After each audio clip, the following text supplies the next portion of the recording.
সকলকে স্বাগত জানাই এসএসএলভি ইউটিউব চ্যানেলে। আজকে পশ্চিমবঙ্গের সংস্কৃতি থেকে 30টি বাছাই করা এমসিকিউ প্রশ্ন এবং তার সঙ্গে প্রতিটি প্রশ্নের গুরুত্বপূর্ণ তথ্য আলোচনা করবে এই ভিডিওতে।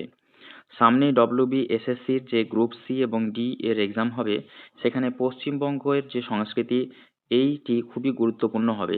তাই এই ভিডিওতে পশ্চিমবঙ্গের সংস্কৃতির বিষয়ে গুরুত্বপূর্ণ আলোচনা করা হয়েছে। তো চলো ভিডিওটি শুরু করা যাক। প্রথম প্রশ্ন দেখো যে পশ্চিমবঙ্গের লোকনৃত্যের মধ্যে মুখোশ পরে করা নৃত্য কোনটি? ছৌ, কত্থক, ভরতনাট্যম এবং ওড়িশি। এই চারটি অপশনের মধ্যে সঠিক উত্তরটি হয়ে যাবে অপশন এ। এই ছৌ নৃত্য হচ্ছে পশ্চিমবঙ্গের লোকনৃত্যের মধ্যে মুখোশ পরে নৃত্য একটি। তো দেখো যে এই ছৌ নৃত্য পুরুলিয়া বাঁকুড়া অঞ্চলে প্রচলিত, যেখানে মুখোশ ও যুদ্ধকলা প্রদর্শিত হয় এই ছৌ নৃত্যে। কোশ্চেন নাম্বার 2, বাংলা সাহিত্যের প্রথম উপন্যাস কোনটি? এখানে যে চারটি অপশন রয়েছে এর মধ্যে সঠিক উত্তরটি হয়ে যাবে অপশন এ, দুর্গেশ নন্দিনী। এই দুর্গেশ নন্দিনী হলো বাংলা সাহিত্যের প্রথম উপন্যাস। এটি বঙ্কিমচন্দ্রের দুর্গেশ নন্দিনী, যেটি 1865 সালে বাংলা সাহিত্যের প্রথম উল্লেখযোগ্য উপন্যাস এটি। কোশ্চেন নাম্বার 3, দুর্গেশ নন্দিনী উপন্যাসের লেখক কে? তো দেখো যে চারটি অপশনের মধ্যে সঠিক উত্তরটি হয়ে যাবে অপশন বি, বঙ্কিমচন্দ্র চট্টোপাধ্যায়। বঙ্কিমচন্দ্র চট্টোপাধ্যায় হবে সঠিক উত্তর, অর্থাৎ বঙ্কিমচন্দ্র বাংলা উপন্যাসের পথিকৃৎ ছিলেন। কোশ্চেন নাম্বার 4, বাংলা ভাষার প্রাচীনতম নিদর্শন কোনটি? এখানে যে চারটি অপশন রয়েছে এর মধ্যে সঠিক উত্তরটি হয়ে যাবে অপশন এ, চর্যাপদ। তো দেখো যে অষ্টম থেকে দ্বাদশ শতাব্দীর চর্যাপদ বাংলা ভাষার প্রাচীনতম সাহিত্য নিদর্শন, তাই আনসারটি হয়ে যাবে option A, Charyapada. Question number 5, Bangla রেনেসাঁসের পিতা কাকে বলা হয়? এখানে দেখো যে চারটি অপশন রয়েছে এর মধ্যে সঠিক উত্তরটি হয়ে যাবে অপশন বি, রাজা রামমোহন রায় হবে সঠিক উত্তর, অর্থাৎ বাংলা রেনেসাঁসের পিতা বলা হয় রাজা রামমোহন রায়কে। রাজা রামমোহন রায় বাংলা রেনেসাঁসের প্রধান প্রবক্তা, এবং তোমরা জানো যে সতীদাহ প্রথা নিবারণে ইনার ভূমিকা যথেষ্ট ছিল, অর্থাৎ রাজা রামমোহনের ভূমিকা ছিল যথেষ্ট সতীদাহ প্রথা নিবারণে। কোশ্চেন নাম্বার 6, পশ্চিমবঙ্গের একটি বিখ্যাত লোকশিল্প কোনটি? যে অপশনগুলি রয়েছে দেখো আলপনা, মধুবনী চিত্র, ওয়ারলি এবং গোন্ড।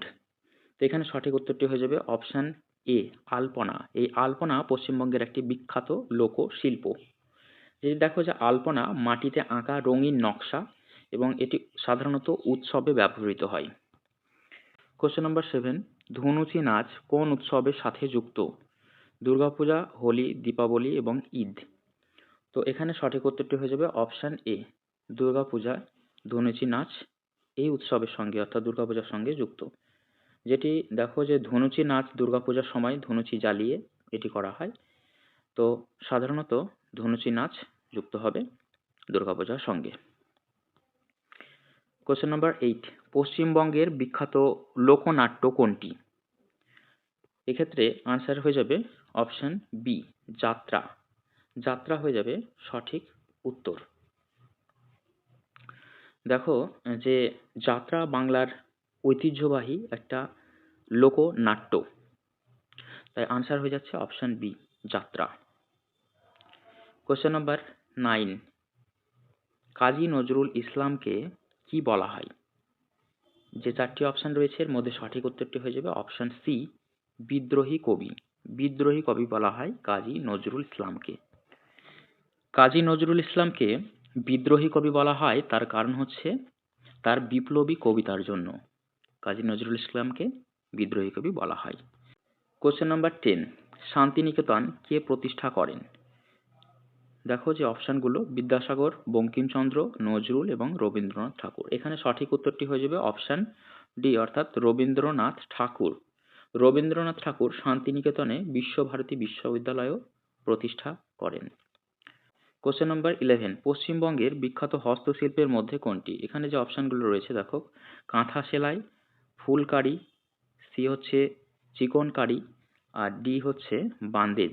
তো এক্ষেত্রে সঠিক উত্তরটি হয়ে যাবে অপশন এ, অর্থাৎ কাঁথা সেলাই। এই কাঁথা সেলাই হয়ে যাবে রাইট উত্তর। তো কাঁথা পুরনো কাপড়ে সেলাই করে তৈরি একটি ঐতিহ্যবাহী শিল্প।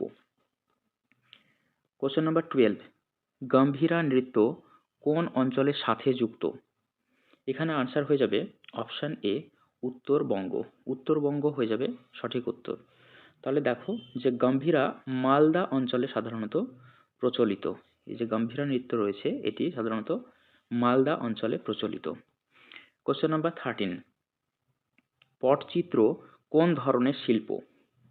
এখানে যে অপশন রয়েছে এর মধ্যে দেখো 13-এর সঠিক উত্তরটি হয়ে যাবে অপশন বি স্ক্রল পেইন্টিং। এই স্ক্রল পেইন্টিং পটচিত্র কোন ধরনের শিল্প? তাহলে পটচিত্র হয়ে যাবে স্ক্রল পেইন্টিং।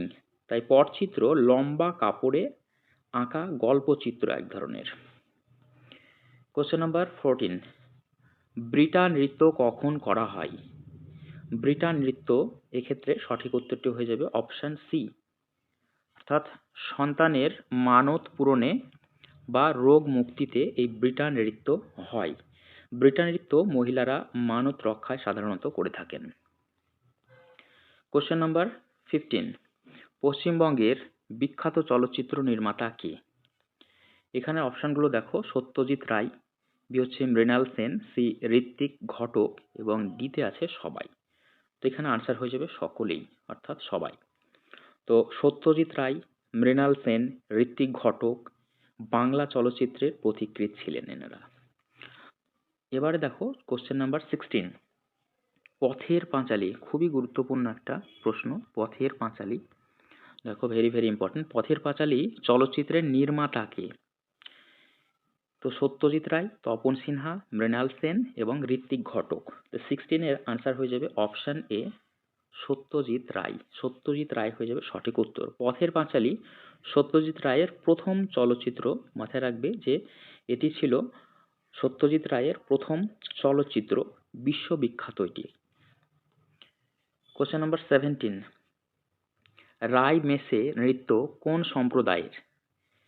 এখানে যে অপশন রয়েছে এর মধ্যে সঠিক উত্তরটি হয়ে যাবে দেখো কোশ্চেন নাম্বার 17-এর অপশন এ ব্রতচারী ঐতিহ্য। এই রাইবেশে ব্রতচারী আন্দোলনের অংশ একটি। কোশ্চেন নাম্বার 18, ভাদু নৃত্য কোন মাসে করা হয়? যে মাসগুলো রয়েছে দেখো আষাঢ়, ভাদ্র, কার্তিক আর পৌষ। এক্ষেত্রে সঠিক উত্তরটি হয়ে যাবে অপশন বি ভাদ্র মাসে এই ভাদু নৃত্য হয়। তো ভাদু উৎসব ভাদ্র মাসে মৌসুমী বৃষ্টির সময় কিন্তু হয়ে থাকে। কোশ্চেন নাম্বার 19, পশ্চিমবঙ্গের লোকনৃত্যের ঘোড়ার নকল করে করা নৃত্য কোনটি? তো যে অপশন রয়েছে দেখো ধনুচি, ছৌ, ঘোড়া নাচ এবং গম্ভীরা। 19-এর ক্ষেত্রে আনসার হয়ে যাবে অপশন সি, অর্থাৎ ঘোড়া নাচ। ঘোড়া নাচে কাঠের ঘোড়ার নকল করে নাচা হয়। কোশ্চেন নাম্বার 20, সাঁওতাল সম্প্রদায়ের উৎসব কোনটি? যে অপশনগুলি রয়েছে দেখো দোল, দুর্গাপূজা, কালী পূজা এবং সহরাই। 20-এর ক্ষেত্রে আনসার হয়ে যাবে অপশন ডি, অর্থাৎ সহরাই। সহরাই হয়ে যাবে আনসার। তো সাঁওতালদের সহরাই পশু ও ফসলের একটি উৎসব হচ্ছে এই সহরাই। কোশ্চেন নাম্বার 21, পশ্চিমবঙ্গের সাংস্কৃতিক রাজধানী কোন শহর? তো এখানে যে অপশনগুলি রয়েছে দেখো কলকাতা, দার্জিলিং, শিলিগুড়ি এবং আসানসোল। 21-এর ক্ষেত্রে আনসার হয়ে যাবে অপশন এ কলকাতা। কলকাতা হচ্ছে সাংস্কৃতিক রাজধানী। কলকাতা ভারতের সাংস্কৃতিক রাজধানী নামেও পরিচিত, মাথায় রাখবে এটিও। কোশ্চেন নাম্বার 22, ডোকরা ডোকরা ধাতু শিল্প কোন অঞ্চলে বিখ্যাত? 22-এর আনসার হয়ে যাবে অপশন এ পশ্চিমবঙ্গের উপজাতীয় অঞ্চলে বিখ্যাত এই ডোকরা ধাতু শিল্প। ডোকরা লস্ট ওয়াক্স পদ্ধতিতে একটি ধাতু শিল্প। কোশ্চেন নাম্বার 23, টুসু এই টুসু উৎসব কোন সম্প্রদায়ের সাথে যুক্ত? যে সম্প্রদায় রয়েছে দেখো সাঁওতাল, গ্রামীণ বাংলা, রাভা এবং লেপচা। তো 23-এর ক্ষেত্রে আনসার হয়ে যাবে অপশন বি গ্রামীণ বাংলা। এখানে দেখো যে টুসু পৌষ মাসে ফসল উৎসব একটি। এই যে টুসু উৎসব রয়েছে এটি পৌষ মাসের ফসল উৎসব। কোশ্চেন নাম্বার 24, পশ্চিমবঙ্গের বিখ্যাত লোকগান ভাটিয়ালি কারা গায়?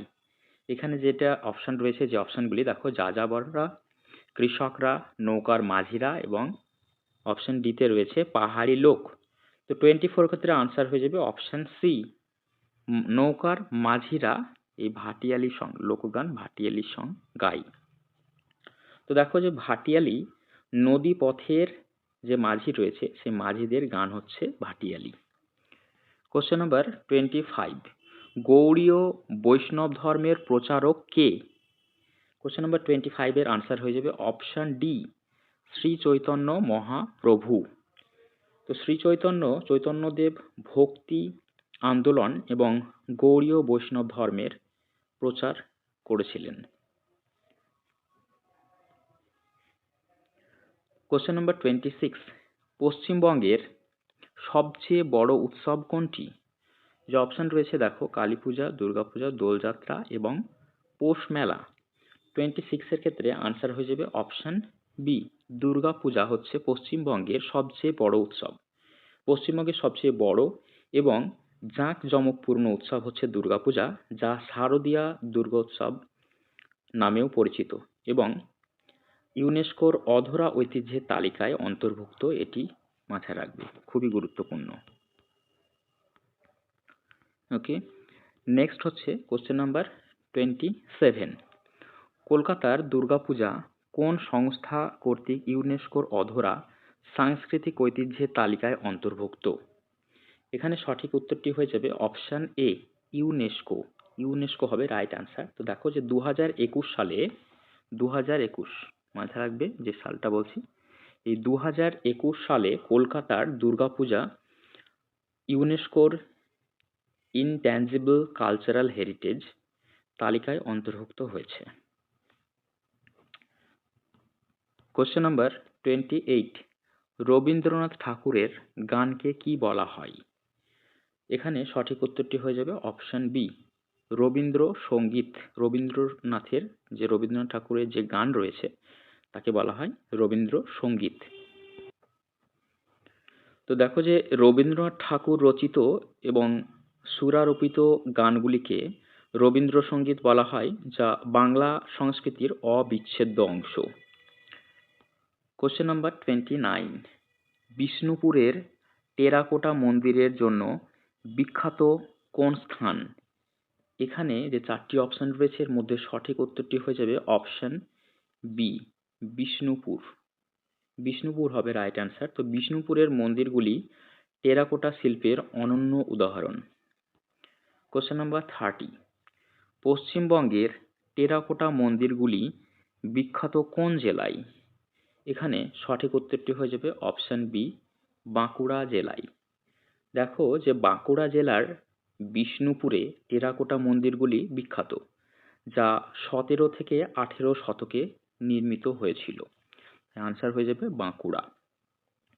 লাস্ট যে প্রশ্নটি আছে কোশ্চেন নাম্বার 31, এটি হোমওয়ার্ক থাকছে তোমাদের জন্য। দেখো যে পশ্চিমবঙ্গের একটি বিখ্যাত লোকসঙ্গীত ধারা কোনটি? যে অপশনগুলি রয়েছে দেখো, বাউল, লাবণী, গরবা এবং ভাংড়া। এই চারটি অপশনের মধ্যে সঠিক উত্তর কোনটি হবে এটি তোমরা কমেন্ট সেকশনে জানাবে। আর ভিডিও ভালো লাগলে অবশ্যই চ্যানেলটি সাবস্ক্রাইব করে দিও এবং বন্ধুদের সঙ্গে শেয়ার করো। সকলকে ধন্যবাদ।